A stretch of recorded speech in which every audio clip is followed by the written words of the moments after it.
अण्णा, माहिती अधिकार कायदा 2005 जो आपल्या प्रयत्नातून कायदा झाला, त्या कायद्यामध्ये काही बदल केलेले आहेत. माहिती मागत असताना काही बदल केलेले आहेत. जसं की जे माहिती शुल्क होतं त्याच्यावर तिकीट लावावं लागायचं, ते 10 रुपयावरून 30 रुपये केलंय. पहिलं 10 दिवसात जी माहिती देण्याबाबतचा निकाल घेण्यात येत होता तो 30 दिवस केलाय. त्यासोबतच वरिष्ठ आता ठरवणार आहेत की ही माहिती द्यायची आहे का नाही. आपली अधिकारी ठरवणार ही माहिती द्यायची लगेच का नाही द्यायची, या माहिती अधिकारात मागवलेली माहिती. असे काही बदल केलेले आहेत. कसं पाहता तुम्ही या बदलाकडे?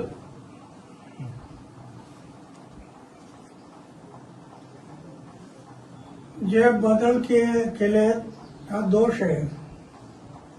माहिती घेणं नागरिकांचा हक्कच आहे, तो मूलभूत हक्क आहे. त्यासाठी लढलो अनेक वर्ष. माहिती घेणं हा नागरिकांचा हक्क आहे, तो मालक आहे ना. आणि तुम्ही सर्व अधिकारी सेवक आहेत. मालकांना तुम्ही अशा आररावी करायला लागला किंवा त्यांना त्रास द्यावा लागला तर ती हुकुमशाही होईल, ती लोकशाही राहणार नाही. लोकशाहीला धोका आहे. म्हणून माहितीचा अधिकार हा मूलभूत हक्कच आहे. म्हणून आम्ही लढलो त्याच्यासाठी. माहितीचा अधिकार, जसं माहितीच्या अधिकारासाठी लढलो तसं दप्तर दिरंगाई, एका टेबलवरचा पेपर दुसऱ्या टेबलवरती वेळेच्या आत गेला पाहिजे. दप्तर दिरंगाई, बदलांचा कायदा, हेच अधिकाऱ्यांसाठी जो अन्याय होत होता अधिकाऱ्यांवरती. म्हणून मनाला येईल तेवढा बदला करायचे, मनाला तो कुठे टाकायचे. म्हणून आम्ही 3 वर्षात बदली नाही, 3 वर्षाच्या आत बदली करायची नाही. हे सगळे आम्ही कायदे केले. शुल्क वाढवलं अण्णा, माहिती अधिकार मागवण्यासाठी जे 10 रुपयाचं तिकीट लागेल. शुल्क वाढवणं हा फार मोठा दोष आहे. शुल्क तुम्ही पैसे कमवायला बसला काय?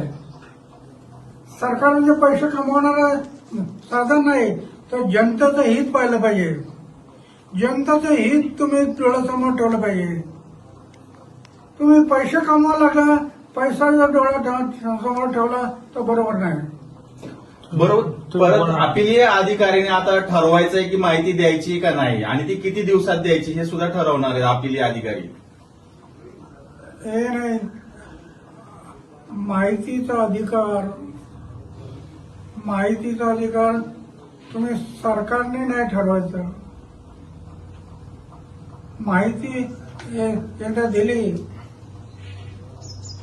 आता नॉर्मल तुमचं एक तिकीट होतं, तिकीट ते बरोबर होतं.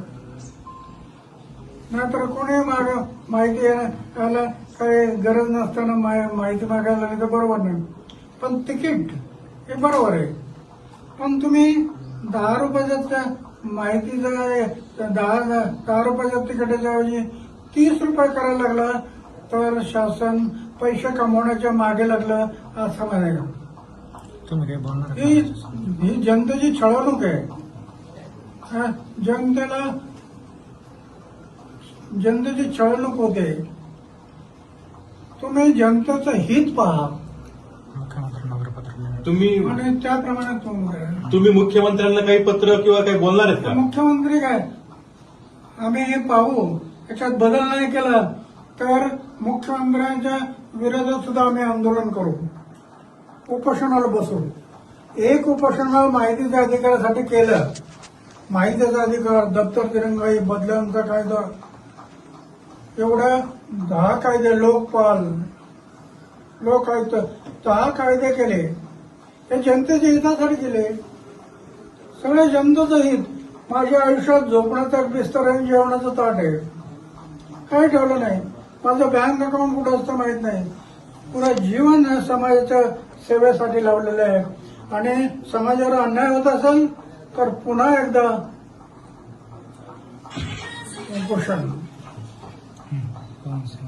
याच्याशिवाय माझ्याकडे दुसरा पर्याय नाही. कारण माझ्याकडे काय कुठं मोठा संघटन नाही, कुठं काय नाही, पण उपोषण हा माझा मार्ग आहे. आणि मी आतापर्यंत एवढे उपोषण करत आलो, त्याच्यातून 10 कायदे केले.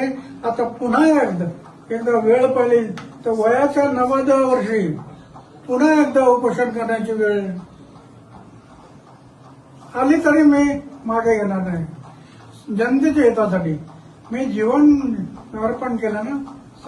जगेल ते समाजासाठी, देशासाठी, आणि मरेल ते समाज आणि देशासाठी. ते व्रत घेतलं मी. अण्णा,